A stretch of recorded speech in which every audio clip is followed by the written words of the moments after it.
বন্দরনগরী চট্টগ্রামের সীতাকুণ্ডের ফৌজদারহাট থেকে কুমিরা পর্যন্ত প্রায় ২০ কিলোমিটার সমুদ্র উপকূল জুড়ে গড়ে উঠেছে ১৫৫টি শিপইয়ার্ড। এর মধ্যে বর্তমানে চালু আছে প্রায় ৪০টি শিপ ব্রেকিং ইয়ার্ড। পরিবেশ বান্ধব প্রযুক্তির আওতায় এখন পর্যন্ত ১৭টি ইয়ার্ড গ্রিন শিপ ইয়ার্ডে রূপান্তর করা হয়েছে। আর্থিক সীমাবদ্ধতার কারণেই বাকিগুলো রূপান্তর করা সম্ভব হয়নি। ব্যবসায়ীরা জানান, এই সেক্টরে সরকারের সহযোগিতা পেলে হাজার কোটি টাকার রাজস্ব আয় করা সম্ভব। সম্পূর্ণভাবে আপনার safe and sound ship recycling করে সাস্টেইনেবিলিটি মেনটেন করে আরও ১০০টা শিপ রিসাইক্লিং বাংলাদেশে করা সম্ভব। বাংলাদেশ ব্যাংক এবং বিশ্ব ব্যাংকের যত উদ্যোগে যদি এখানে বিনিয়োগ করা হয় তাহলে সেক্টরটা আরো ডেভেলপ হবে।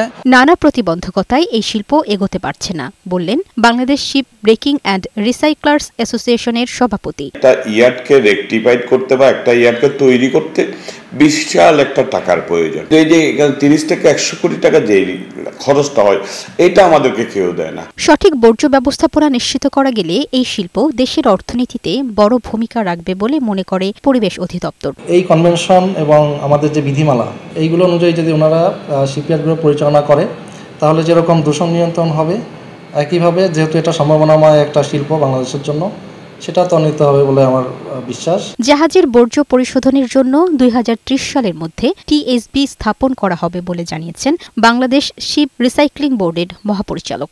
ডিএসআর ইস্যুর জন্য আমরা ১৭টা ইস্যু করে দিয়েছি। বাদবাকি যারা আবেদন করছে সেগুলো আমরা প্রসেস করে তাদের নামে ইস্যু করার জন্য আমরা চেষ্টা করে যাচ্ছি। লামিয়া আক্তার, বৈশাখী সংবাদ।